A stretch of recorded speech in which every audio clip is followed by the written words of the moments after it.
Hello, dear viewers. Welcome to English Avenue, where we teach English through powerful, engaging stories. Today, we begin a thrilling, dramatic, and mind-blowing story about one of the most powerful and scandalous women in history, Catherine the Great. This is not just a story. This is a journey into the world of love, betrayal, ambition, power, and luxury. Who was Catherine the Great?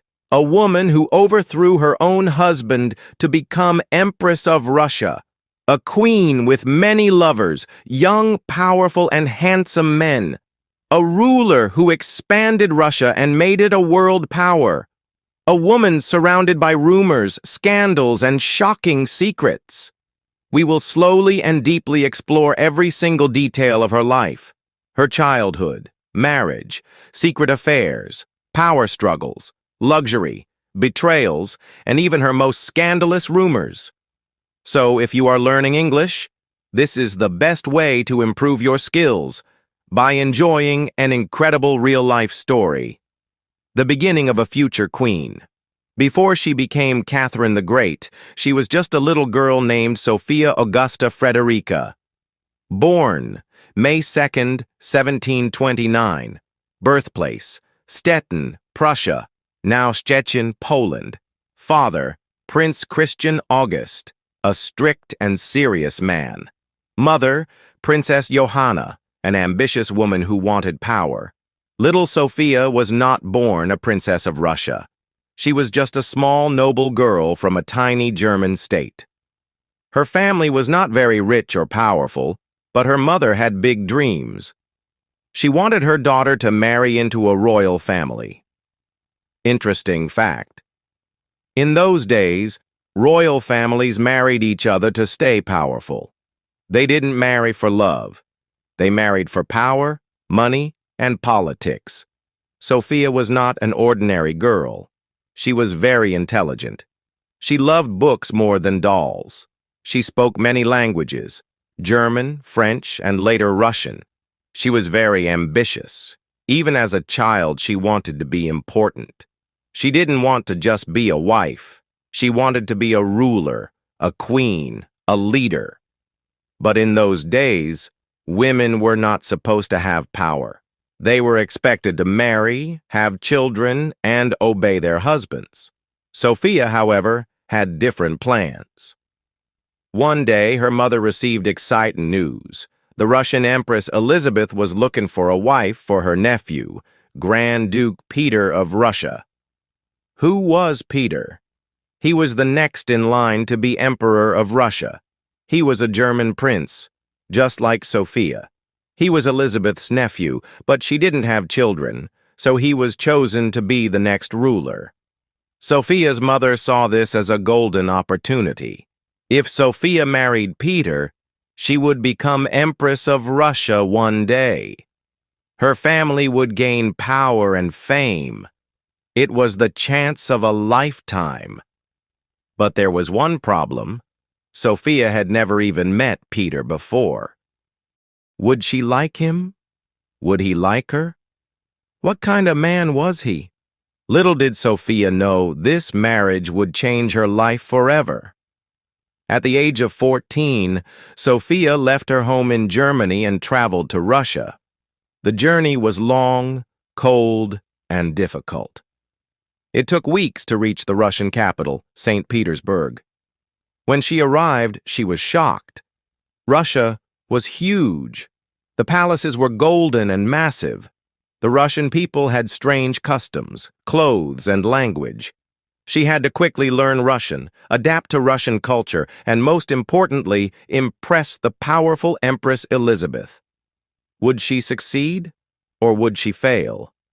And most importantly, what was her future husband, Peter, like? Finally, Sophia met her future husband, Grand Duke Peter.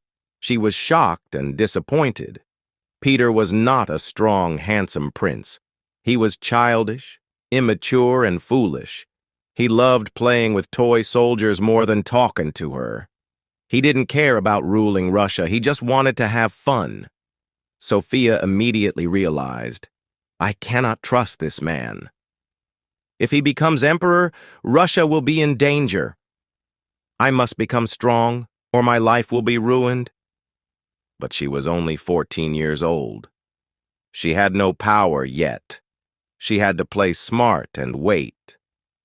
Her marriage was coming soon, and she had to prepare for a life full of secrets, power struggles, and betrayal. She was now living in one of the most powerful countries in the world, Russia. Her mother, Princess Johanna, was excited and ambitious. She wanted her daughter to marry Peter and become empress, but Sophia felt worried and alone in this new country.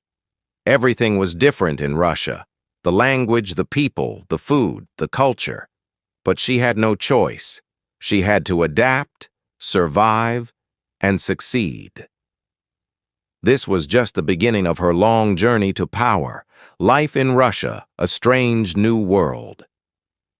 When Sophia arrived in Russia, she was shocked by the grand beauty of the capital, St. Petersburg. The palaces were huge and golden.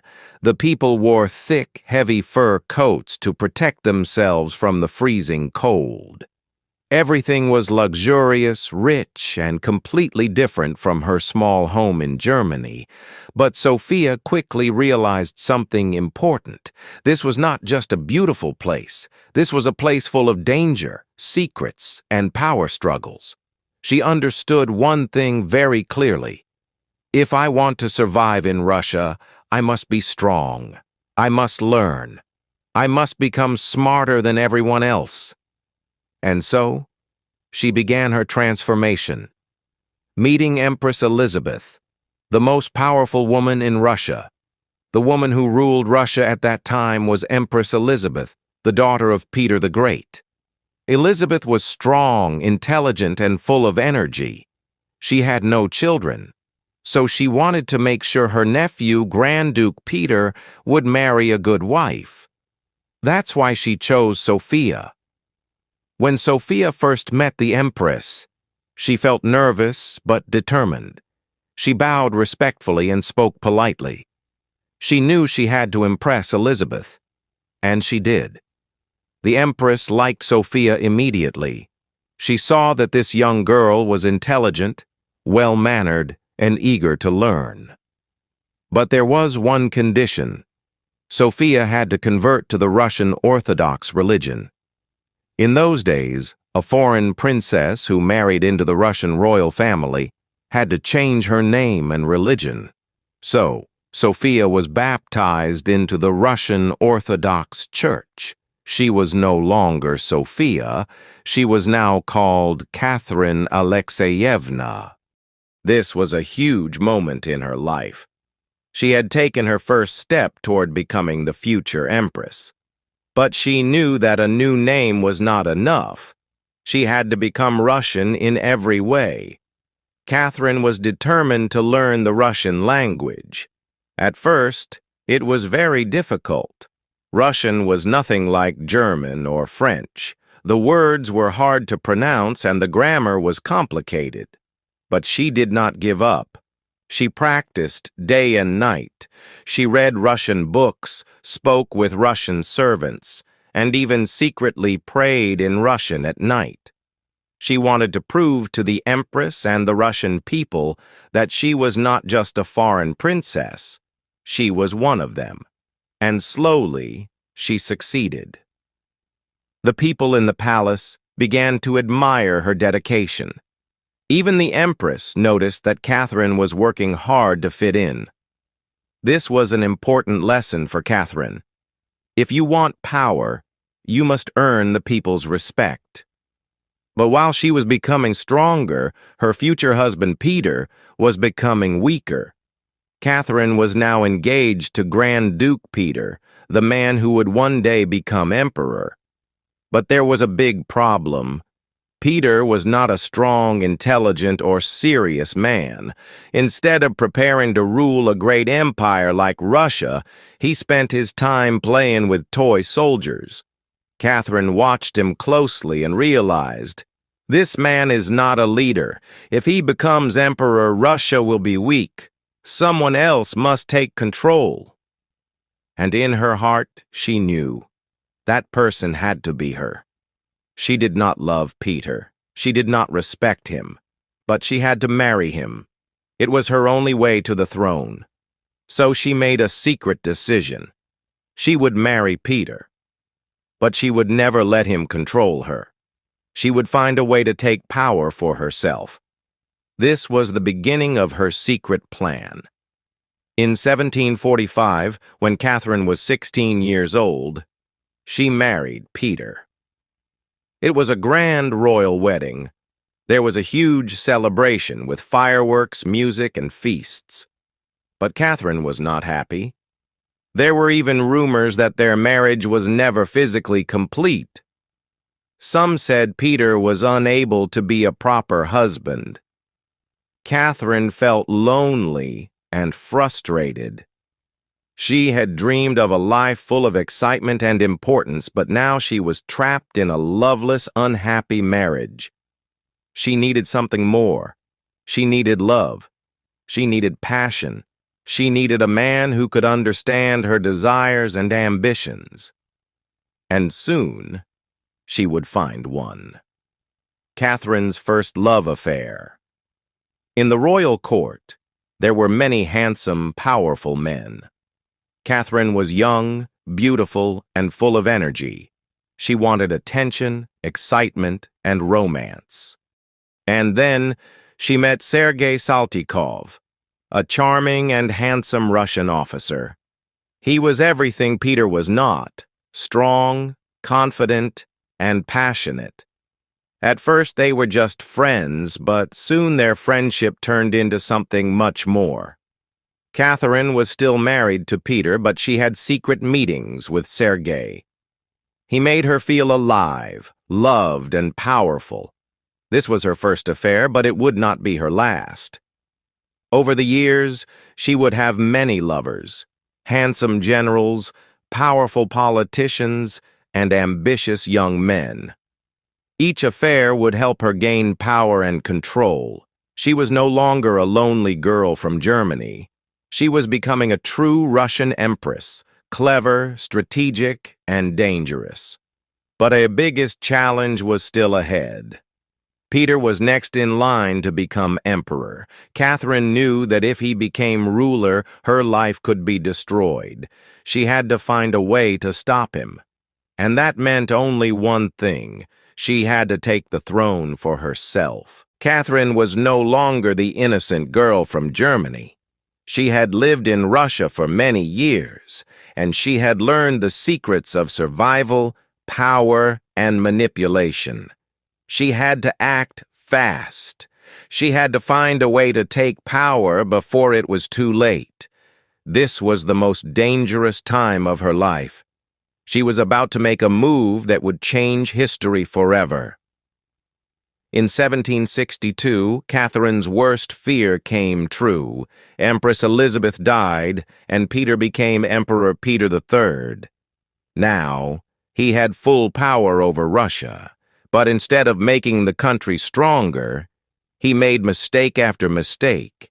He admired Prussia, Russia's enemy, and even made peace with them. The Russian army hated him for this. He ignored Russian traditions and tried to change the way people dressed and behaved.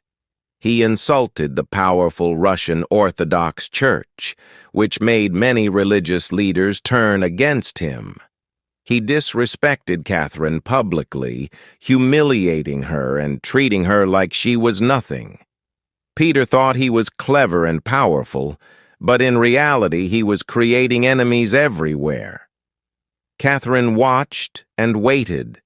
She knew that the time was coming, the time for her to take the throne, but she could not do it alone. She needed strong allies, and she needed them fast. The secret plan. Catherine was not just beautiful and intelligent, she was strategic. She knew that if she wanted to remove Peter from power, she needed the support of the Russian army. The soldiers had to fight for her, not Peter.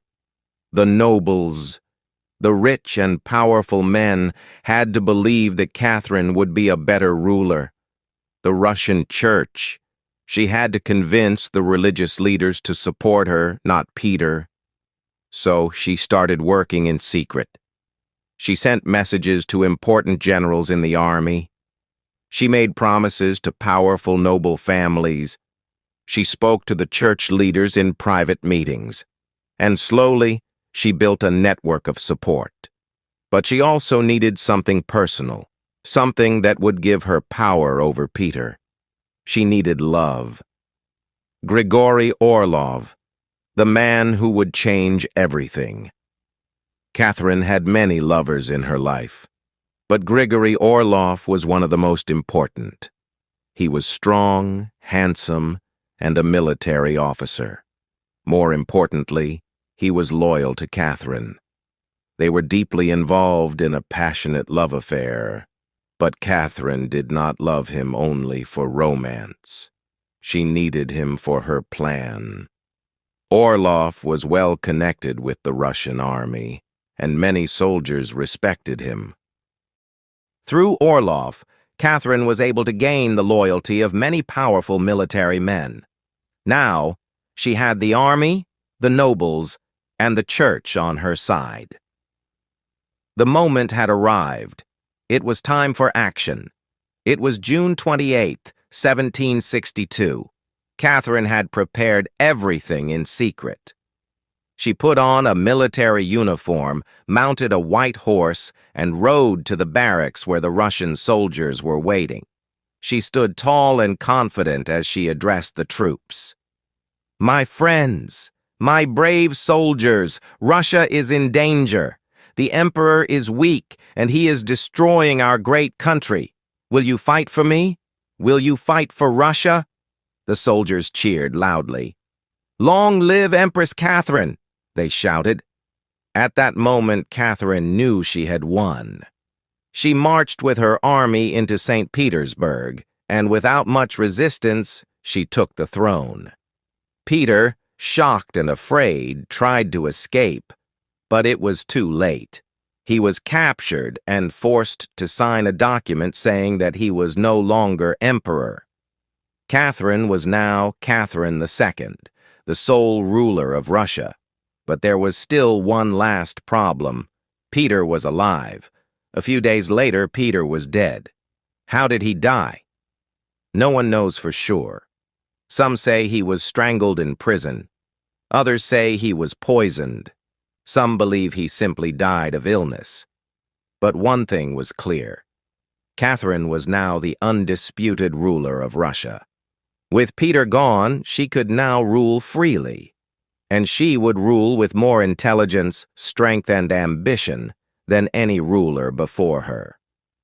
The rise of Catherine the Great.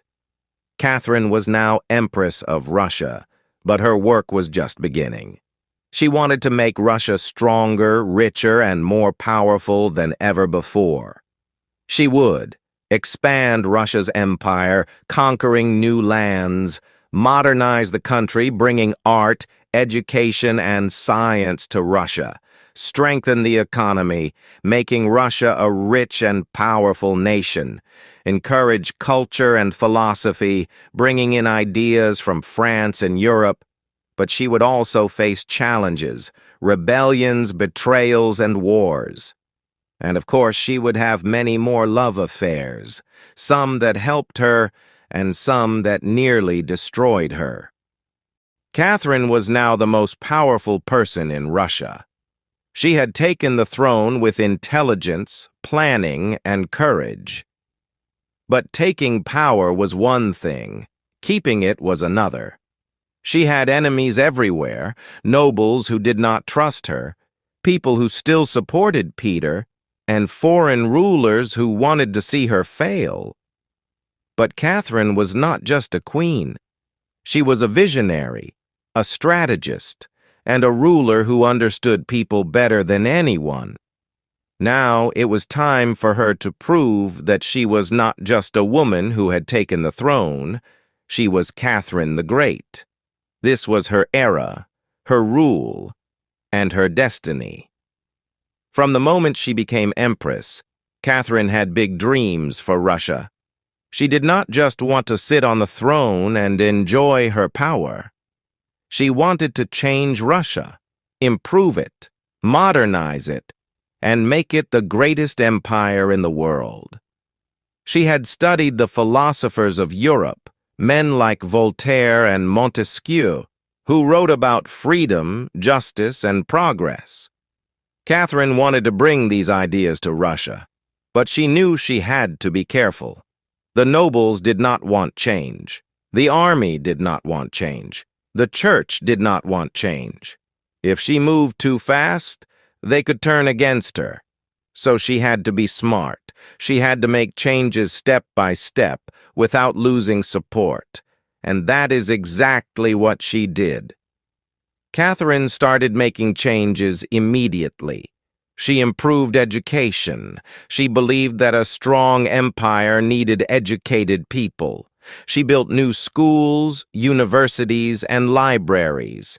She made sure that girls could go to school too, which was very rare at the time. She modernized the government. Russia was a huge empire, and the old way of ruling was slow and inefficient. Catherine created new laws, better administration, and more organized leadership. She encouraged science and the arts.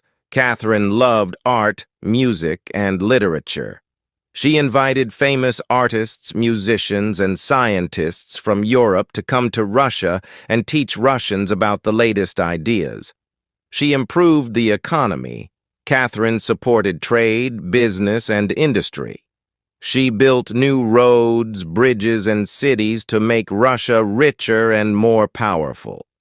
These changes made Catherine very popular among intellectuals and progressive thinkers. But not everyone was happy. The nobles and the church were worried. They thought Catherine was bringing too much Western influence into Russia. They did not say anything yet, but some of them were waiting for a chance to remove her. And Catherine knew that. So she needed to make sure that her power was protected. Catherine was not just a ruler, she was also a woman. And like all powerful rulers, she understood that love and relationships could be used as a tool for power. Throughout her life, Catherine had many lovers, but they were not just romantic partners. Each of these men played an important role in her empire. Some helped her politically, some gave her military support, and some simply made her feel alive and happy. Here are some of her most important lovers. 1. Grigory Orlov. He helped Catherine take power from Peter. He was strong and loyal, but over time, Catherine lost interest in him. 2. Stanislaw Poniatowski. He was a Polish noble and one of Catherine's first great loves. She helped him become King of Poland, but later she had to remove him from power because he was weak. 3. Grigory Potemkin, perhaps the greatest love of her life. He was a military genius, a brilliant politician, and Catherine's closest advisor. Some believe they even had a secret marriage. 4. Alexander Lanskoy, Platon Zubov, and many others. As Catherine got older, she continued to have young lovers, often choosing handsome and intelligent men who could entertain and support her. But unlike other rulers, Catherine did not let love control her. She was always in charge. She chose her lovers, and when she no longer needed them, she moved on. She never let her heart weaken her rule.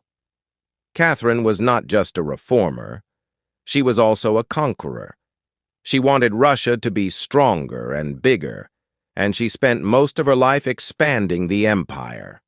Under her rule, Russia grew larger than ever before. She conquered Crimea. This gave Russia access to the Black Sea, which was important for trade and the navy. She took land from Poland.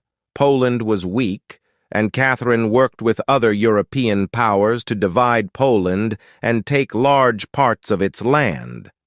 She fought against the Ottoman Empire.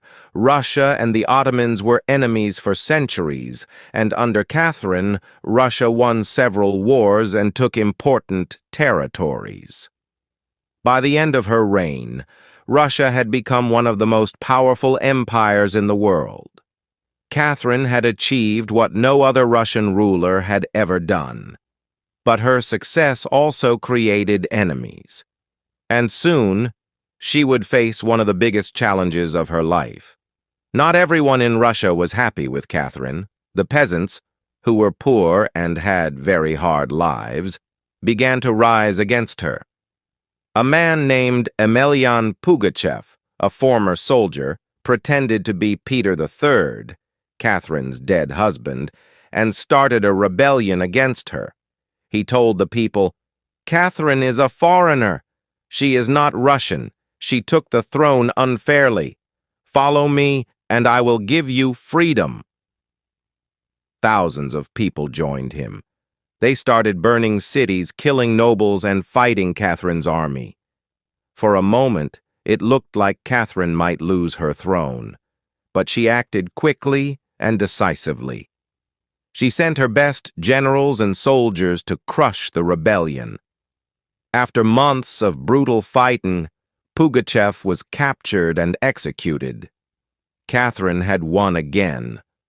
But this rebellion taught her an important lesson. She had to keep control over the people and make sure that no one else could challenge her rule. Catherine had ruled Russia for more than 3 decades. She had transformed the country, made it stronger, and expanded its territory. She had won wars, built cities, and created schools. She had been a queen, a reformer, and a strategist. She had outsmarted her enemies, loved powerful men, and controlled an empire larger than any other woman in history. But even the greatest rulers do not live forever. Catherine's later years. As Catherine grew older, she became even more powerful. Most rulers slow down in their later years, but not Catherine. She worked harder than ever.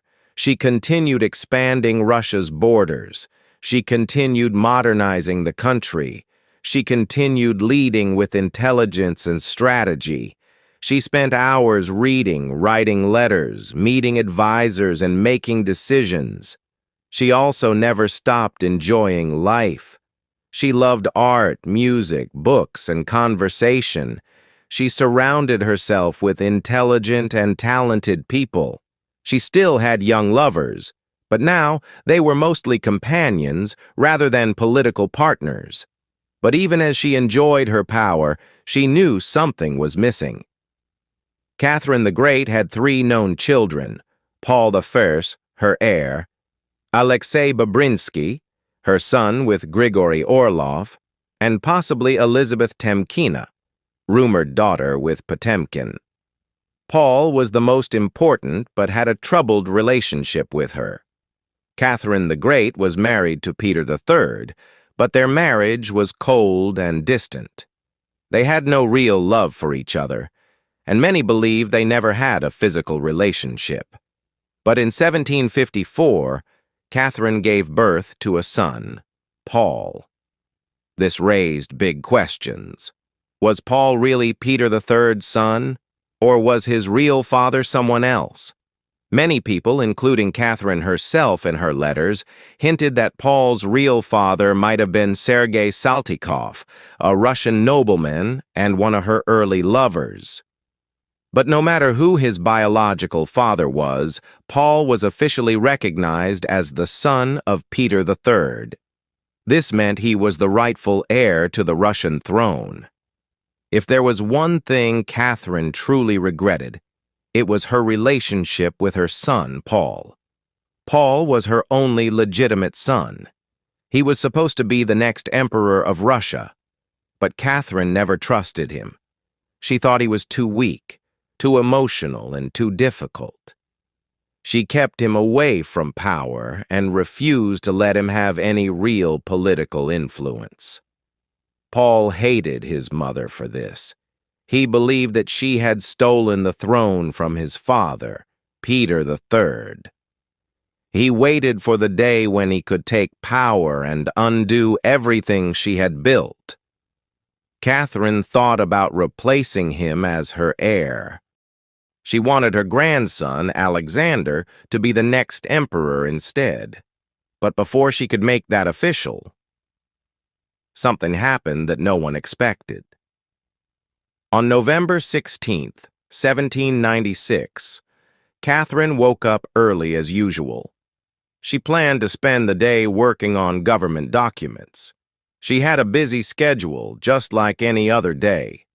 But then, something happened. As she was walking to the bathroom, she suddenly collapsed. Her servants found her lying on the floor, unable to move or speak. They immediately called for doctors and priests. Catherine was still alive, but barely. For the next 24 hours, she remained unconscious. People whispered in the palace, "Is the Empress dying?" Her enemies waited for the moment when she would finally be gone. Her supporters prayed that she would wake up, but she never did. On November 17th, 1796, at the age of 67, Catherine the Great passed away. The moment Catherine died, her son Paul became emperor, and the first thing he did was destroy everything she had worked for. Paul hated his mother. He believed she had stolen his birthright and humiliated him his whole life. So, as soon as he became ruler, he changed many of Catherine's policies. He tried to erase her legacy. He punished her allies, removed her reforms, and made new laws that went against everything she believed in. But Paul's rule did not last long. Many people hated him, and just 5 years later, he was assassinated. His son, Alexander I, took the throne and brought back Catherine's ideas. Catherine's dream of a powerful modern Russia was too strong to destroy. Even after her death, her influence remained. Catherine ruled Russia for 34 years. She was one of the longest ruling female leaders in history. She changed Russia forever. Even today, people still remember her as one of the greatest rulers of all time. Here's why. She expanded Russia's borders. She added new lands, making Russia one of the biggest empires in the world. She modernized the country. She introduced education, science, and Western ideas to Russia. She improved women's rights. She was one of the first rulers to promote education for women. She was a master of power. She took the throne in a male-dominated world and ruled with strength and intelligence. She left behind a legend. Catherine's story is one of ambition, love, power, and brilliance. Many rulers have come and gone, but few have left a legacy as powerful as Catherine the Great. This is the story of a woman who changed the world, a woman who ruled an empire, a woman who outsmarted her enemies, a woman who lived with passion, power, and ambition. This was the story of Catherine the Great. And now it is your turn. Did you love this story? Did you enjoy learning English through history? Then like, comment, and subscribe for more amazing stories. There are so many great stories left to tell. Stay tuned for the next one. You don't want to miss it.